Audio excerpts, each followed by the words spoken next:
신약 성경 골로새서 3장 12절부터 15절까지 말씀입니다. 골로새서 3장 12절부터 15절 말씀까지 우리 한 목소리로 함께 봉독하겠습니다. 같이 읽습니다. 그러므로 너희는 하나님이 택하사 거룩하고 사랑받는 자처럼 긍휼과 자비와 겸손과 온유와 오래 참음을 옷 입고 누가 누구에게 불만이 있거든 서로 용납하여 피차 용서하되 주께서 너희를 용서하신 것 같이 너희도 그리하고 이 모든 것 위에 사랑을 더하라. 이는 온전하게 매는 띠니라. 그리스도의 평강이 너희 마음을 주장하게 하라. 너희는 평강을 위하여 한 몸으로 부르심을 받았나니 너희는 또한 감사하는 자가 되라. 아멘. 오늘 본문 말씀을 가지고서 이 모든 것 위에 사랑을 더하라 라는 제목으로 하나님의 말씀의 은혜를 함께 나누고자 합니다.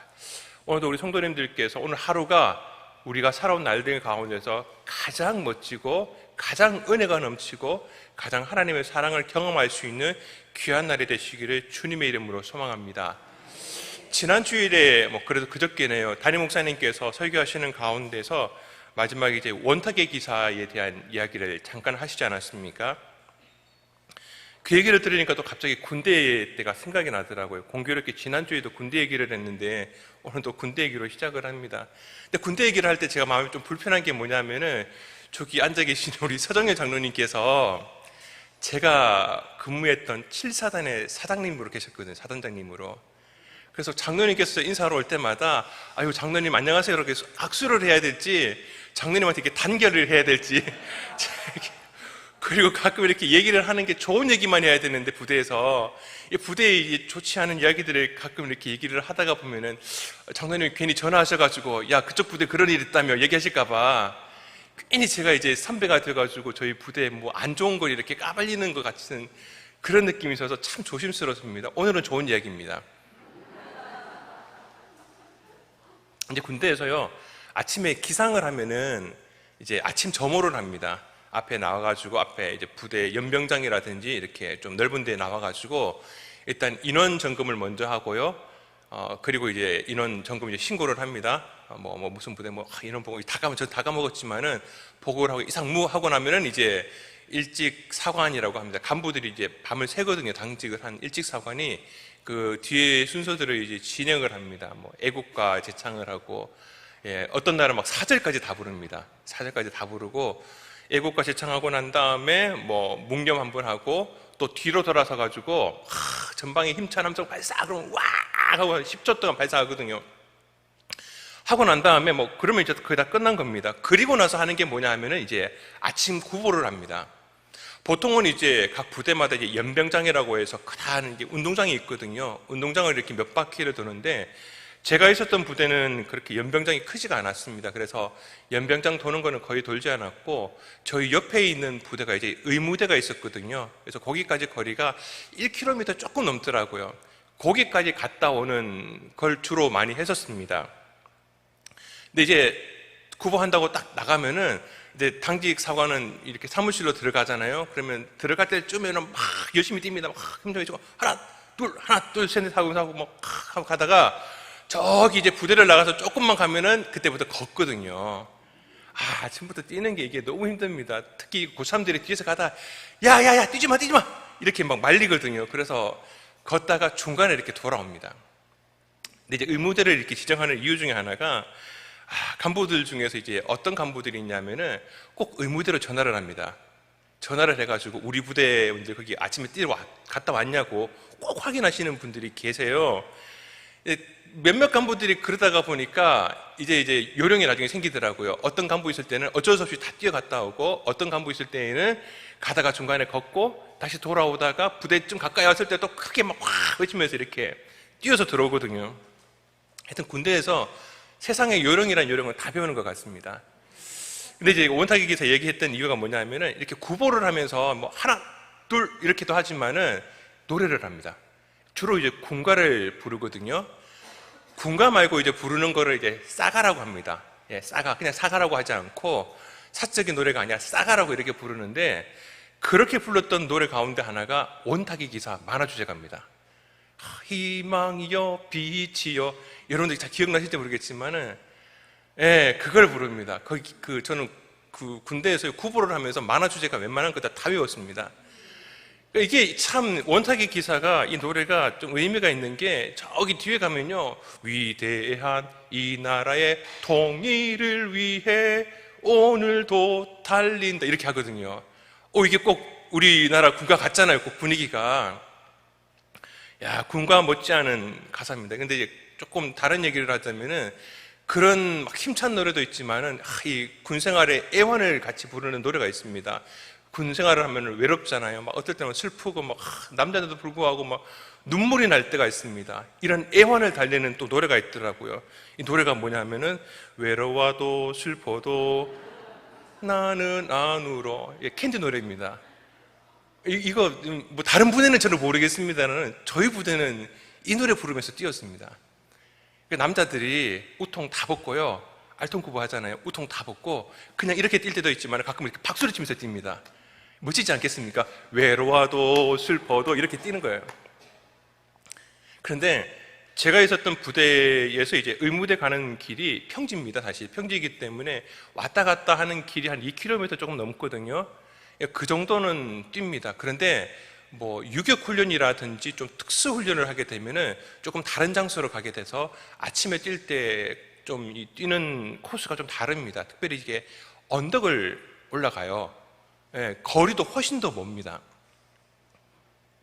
언젠가 한번 거기가 원래 민간인 통제선 안쪽에 가지고 들어가지 못하는 데인데, 언젠가 제가 한번 갔더니 그게 민통선이 조금 바뀌어가지고 저 위에까지 더 올라갔나 봐요.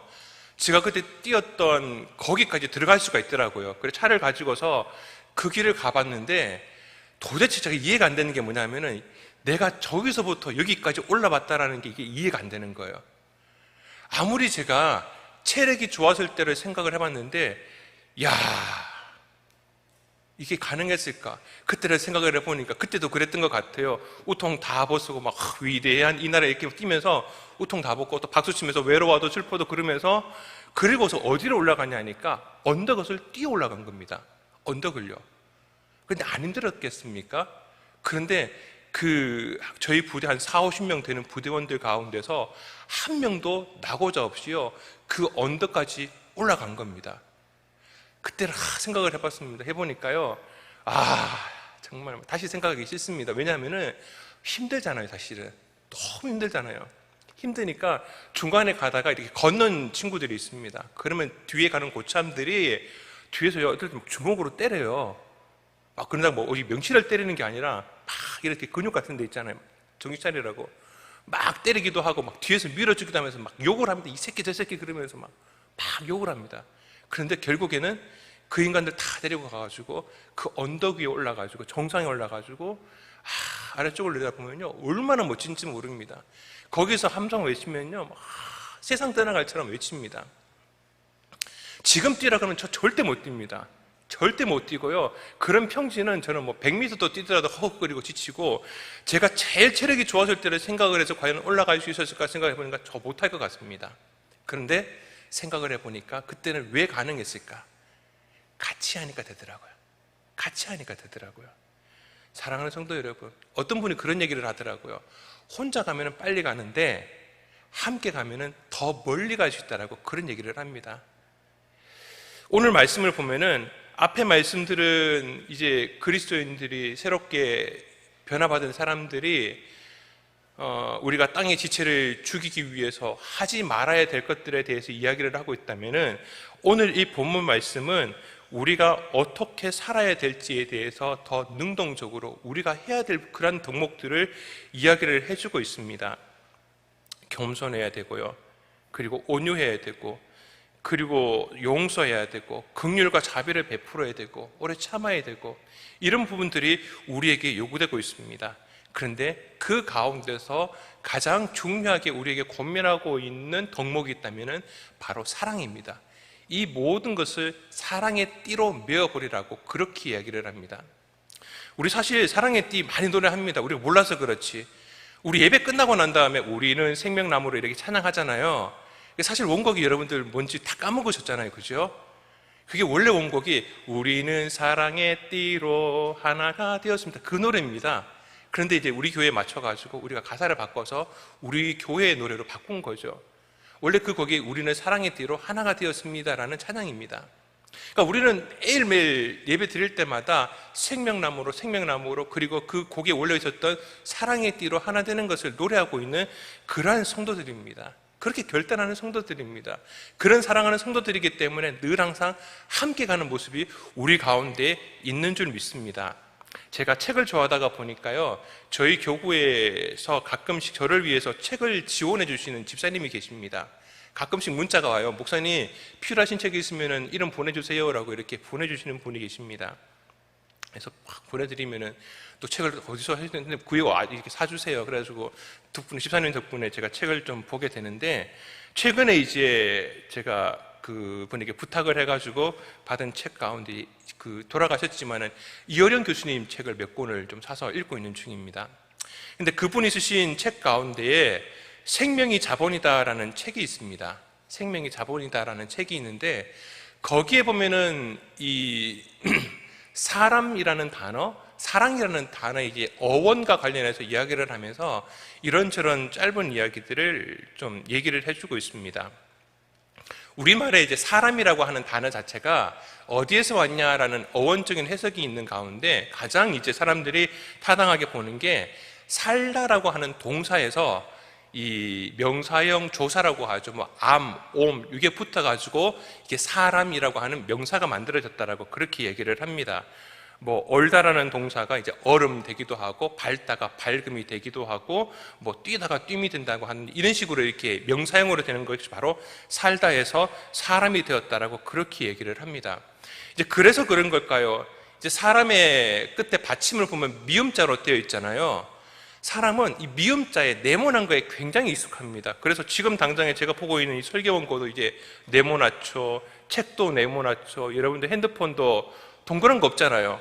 접히든 말든지 간에 일단은 네모났습니다. 거의 다 네모났습니다. 그러니까 우리 인지가요, 우리 사고가 네모로 되어 있는 걸 굉장히 좋아한답니다. 정리가 잘 되고 깔끔하고 또 운반하기도 쉽고, 그래서 네모로 되어 있는 게 많은데, 지구도 사실은 네모가 아니잖아요.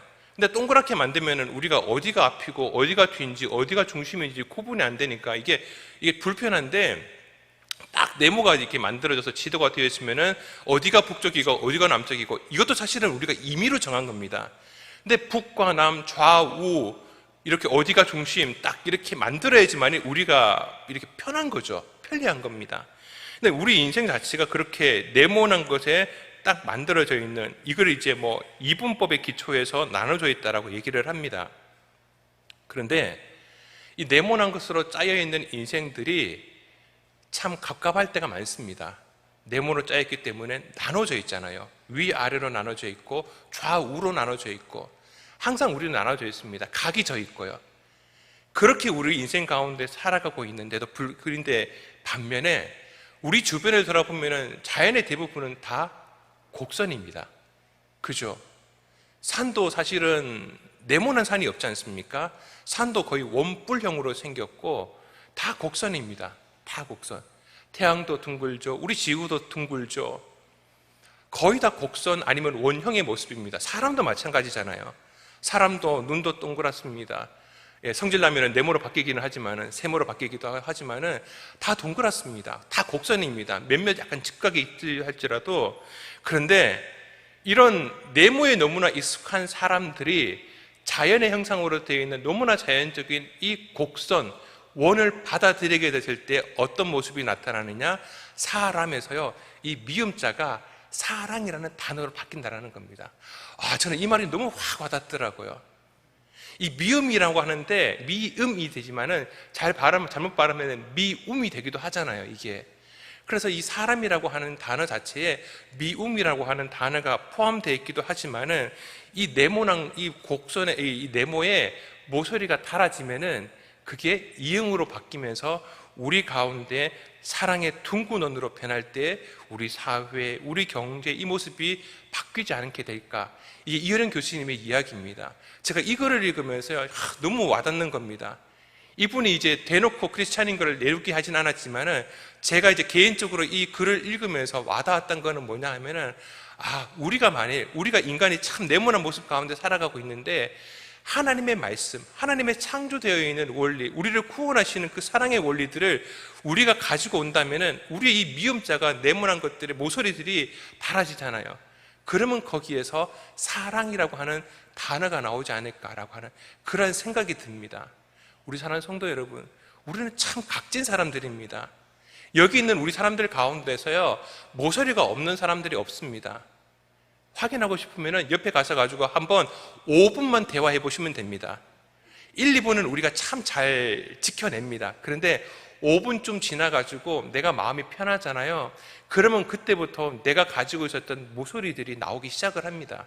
상대방을 찌르죠. 상대방을 아프게 합니다. 그런데 그게 아프다라고 우리는 외면하지 말아야 됩니다. 그것까지 품을 수 있어야 됩니다.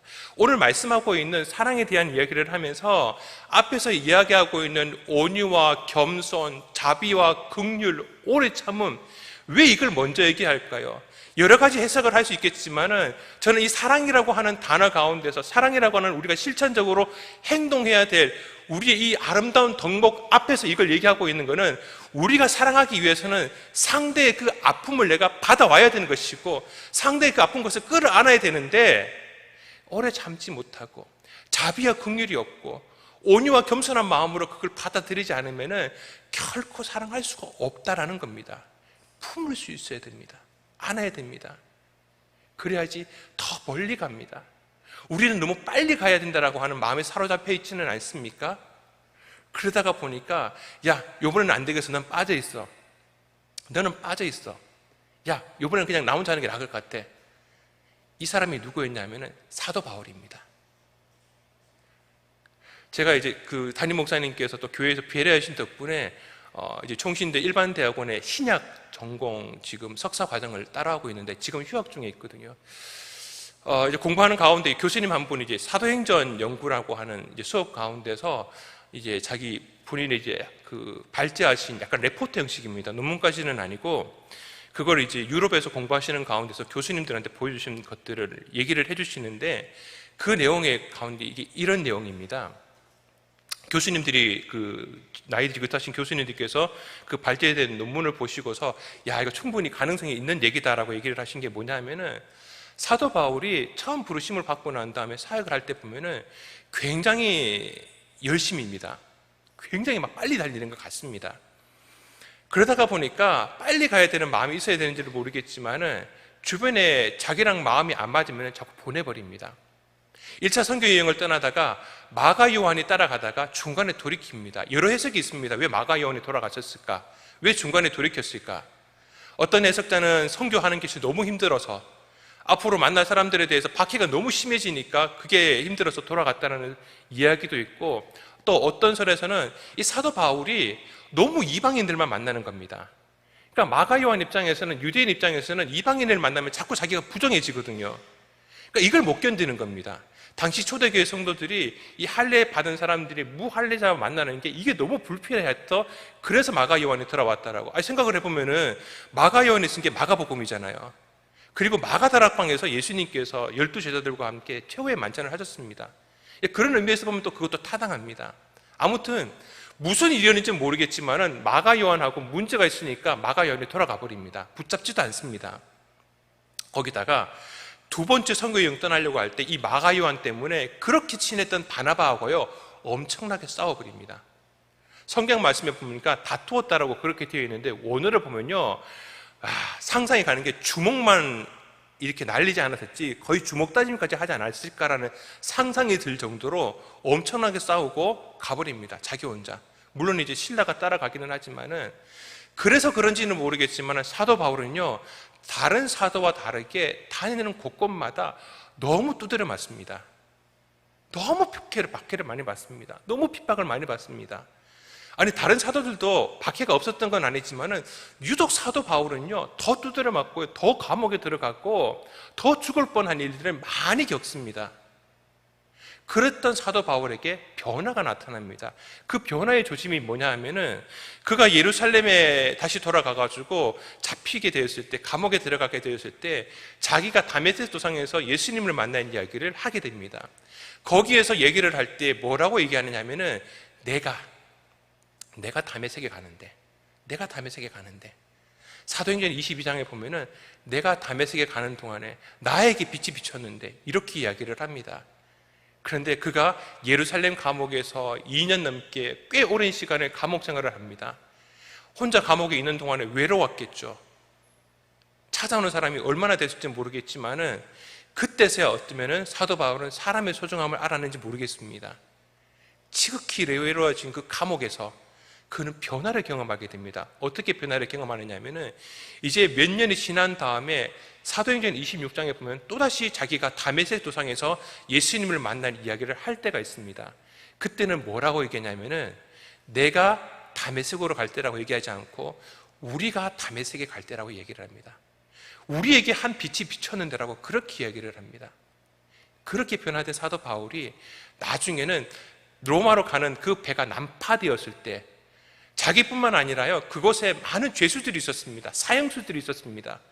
그런데도 불구하고 사도 바울은 뭐라고 얘기하냐면은 이들 중에 한 사람도 버리지 않음을 당할 거라고, 한 사람도 버리지 않을 거라고, 한 생명도 잃지 않을 것이라고 사도 바울은 이야기를 합니다. 자기 사역 가운데 조금만 불편하면 버렸던 사도 바울이 뒤에 가서는 자기 사역에 함께 하지 않은 사람임에도 불구하고 함께 가겠다라고, 같이 생명의 공동체라고 이야기하고 있는 사도 바울로 표현합니다. 그래서 사도행전 마지막에 가면요, 어떤 모습으로 나타나느냐, 사도 바울이 로마에 있는데도 불구하고 그는 집에 있습니다. 그런데 많은 사람들이 사도 바울을 직접 찾아옵니다. 그리고 사도 바울이 전하는 복음을 통해서 위로를 받았다라고 그렇게 이야기를 합니다. 변화가 나타나는 거죠. 어떻게 해요? 혼자 사역하는 데에서 함께 사역하는 사람으로 변화의 모습을 보였다는 겁니다. 그 교수님께서 이 논문에 대한 이야기를 해주시는데 진짜 수업 시간인데 눈물이 나더라고요. 여러분들 학교 수업 받으면서 눈물 흘리신 적이 있습니까? 저는 그때 막 눈물이 너무 쏟아져가지고 이거구나. 사역을 하는데 어떨 때는 목표지향주의적으로 뭔가를 우리가 이걸 해내야 된다는 것 때문에 이 사람과 같이 못하겠다라고 버릴 때가 많습니다. 그런데 그 사람 때문에 내가 산다라는 생각 해보신 적 없습니까? 그 사람 때문에요, 내가 새벽기도 나올 때가 많습니다. 나는 이제 가정에 문제가 없습니다. 자녀도 너무 잘 나가고 하나님께서 축복을 주셔서 물질의 문제, 가정의 문제, 남편 너무 좋아요. 그러면 뭐가 소홀해지냐면은 기도가 소홀해집니다. 그런데 내가 함께 품고 있는 그 아픈 사람 때문에, 상처 주는 사람 때문에 내가 새벽기도 나와야 됩니다. 그래서 내가 기도가 살아나는 겁니다. 그래서 내 영혼이 살고 내 신앙이 죽지 않는 겁니다. 함께 해야 됩니다. 함께 해야 됩니다. 아픔이 있어야지 기도를 하죠. 아픔이 없으면요, 새벽에 더 자고 싶습니다. 그게 더 큰 아픔이거든요. 너무 피곤한 게 아픔이기 때문에 그거를 그렇게 해결하려고 합니다. 그런데 내 주변에 있는 사람들의 아픔을 보면은 그걸 품고 싶어서, 그걸 위해서 기도하고 싶어서 우리가 기도하러 나옵니다. 오늘 새벽에 오신 우리 성도님들은, 또 유튜브를 통해서 함께 이 말씀을 듣고 계시는 분들은 그런 성도님인 줄 믿습니다. 내 아픔 때문뿐만 아니라 나와 함께하고 있는 우리 가정, 우리 생명 순원들, 우리 교구들, 우리 교회 가운데, 아니 더 넓게 우리 대한민국 한국교회를 바라보고서 그 아픔을 함께 품고서 사랑의 띠라고 하고 있는 이 하나됨을 통하여서 하나님 앞에 함께 기도하기 위해서 이 자리에 오신 우리 성도님인 줄 믿습니다. 하나님께서 그 기도를 들어주실 줄 믿습니다. 하나님 나라와 의를 먼저 구할 때, 그 아픔을 가지고 우리가 먼저 구할 때에 하나님께서 우리의 그 모든 것을 더하여 주시는 은혜와 축복이 있는 줄 믿습니다. 사도 바울은 그 말을 하고 있습니다. 이 모든 것 위에 사랑 위에 더하고 사랑으로 함께 하라라고 그렇게 이야기를 하고 있습니다. 그 가운데 무엇이 임하느냐? 그리스도의 평강이 임할 줄 믿습니다. 오늘 기도하는 가운데 사랑으로 기도합시다. 내가 가장 미워하는 사람, 내게 가장 상처를 줬던 그 사람이 내가 오늘 아침에 기도해야 될 기도의 제목인 줄 믿습니다. 사랑으로 기도해야 될 줄 믿습니다. 그런 가운데 하나님, 우리 가정 가운데, 우리의 사역 가운데 평강으로 함께하여 주시옵소서. 그런 축복과 은혜가 넘치는 우리 모든 성도님들 될 수 있기를 주님의 이름으로 축원합니다. 기도하겠습니다. 주님 감사합니다. 이렇게 사랑으로 하나 되기를 원합니다. 아픔 가운데 있는 성도들을 함께 품으며 우리 기도 가운데 함께 하기를 원합니다. 주님, 우리를 돌보아 주시고 우리를 불쌍히 여주시고, 하나님, 내가 아니라 우리를 불쌍히 여겨 주시옵소서. 하나님, 우리 가운데 함께하여 주시옵고 우리가 가는 길 가운데 주님 동행하여 주시옵소서. 하나님, 이 아침에 주님 앞에 귀한 예물을 드립니다. 하나님 앞에 감사의 예물을 드리며 또 1000번째 예물을 드립니다. 우리 담임 목사님을 위하여서, 우리 가정을 위하여서, 우리 교구를 위하여서, 특별히 153 생명축제를 위해서 주님 앞에 간절한 기도의 제목 가지고 주님 앞에 드립니다. 주님, 응답하여 주시옵소서. 역사하여 주시옵소서. 하나님, 작정한 영혼들, 우리 가정의 불쌍한 영혼들 주님께서 구원하여 주시옵소서. 주님 앞에 헌신하게 하심에 감사를 드립니다. 하나님께서 더 많은 물질과 축복으로 갚아 주시옵소서. 하나님, 1000번째 예물을 드립니다. 하나님께서 응답하여 주옵시고 내가 너에게 무엇을 하여 줄고 하나님의 응답이 있는 우리 귀한 모든 성도님들 되게 하여 주옵소서. 주님, 그렇게 함께 하실 줄 믿고 감사하며 살아계신 예수님의 이름으로 기도드리옵나이다. 아멘. 하늘에 계신 우리 아버지여, 이름이 거룩히 여김을 받으시오며 나라의 임하옵시며 뜻이 하늘에서 이루어진 것 같이 땅에서도 이루어지이다. 오늘날 우리에게 일용할 양식을 주옵시고 우리가 우리에게 죄 지은 자를 사하여 준 것 같이 우리 죄를 사하여 주옵시고 우리를 시험에 들게 하지 마옵시고 다만 악에서 구하옵소서. 대개 나라와 권세와 영광이 아버지께 영원히 있사옵나이다. 아멘. 오늘도 말씀을 생각하면서 기도하기를 원합니다. 그 전에 우리 담임 목사님 위해서 함께 기도하기를 원합니다. 우리 담임 목사님, 우리 CBS 해외 세미나차 지금 캐나다로 출국하고 계십니다. 하나님, 오고 가는 여정 가운데 하나님께서 동행하여 주옵시고 또 그곳에서도 그 모든 것들을 진행하는 가운데서 우리 성도들을 위하여서 말씀, 특별히 이번 작년 여름 수련회 말씀을 준비하고 돌아오실 텐데 하나님께서 우리 목사님 건강하게 붙들어 주시고 은혜로 함께 해주시고 성령의 지혜로 붙들어 주옵소서. 한국교회는 깨어난 하나됨을 위하여서 또 유교 참여 용사 행사를 위해서 수고하는 모든 것 가운데 우리 담임 목사님, 우리 세대인 교회를 하나님 더함 없는 축복으로 갚아 주시옵소서. 오늘 아침에 기도하는 우리의 모든 기도의 제목들 주님 응답하여 주옵소서. 우리 함께 주여 외치고 간절한 마음으로 기도하시다 돌아가시겠습니다. 주여, 주여, 주여.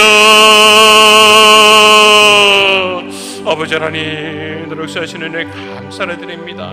아버지 하나님, 이 아침에 우리가 주님 앞에 간절한 마음으로, 사랑의 마음으로 간절히 기도합니다. 한 마음으로 주님 기도합니다. 아버지 하나님, 은혜로 역사하여 주시옵소서. 무엇보다도 사랑하는 하나님 목사를 위해서 우리가 한 마음으로 기도합니다. 아버지 하나님, 그 가운데서 하는 모든 여정을 주님께서 함께하여 주시고 아버지 하나님, 모든 우리 가운데 하나님께서 함께하여 주셔서 세미나 가운데 능력을 함께해 주시고 아버지 하나님, 그곳에서 이 성도들을 위하여서, 우리 성도들을 위하여서 주여 너님의 이름 수련의 말씀을 준비하고 아버지 하나님, 다른 마음으로 모든 것들을 준비하고 계시는데 아버지 하나님, 성령의 지혜로 함께하여 주옵소서. 육체의 강건함을 붙들어 인도하여 주옵소서. 마음의 평강을 허락하여 주시옵소서. 아버지 하나님, 그로 믿고 역사하시니 우리 목사님과 늘 함께하여 주시옵소서. 감격하여 선을 이루어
다 함께 신앙 고백하겠습니다.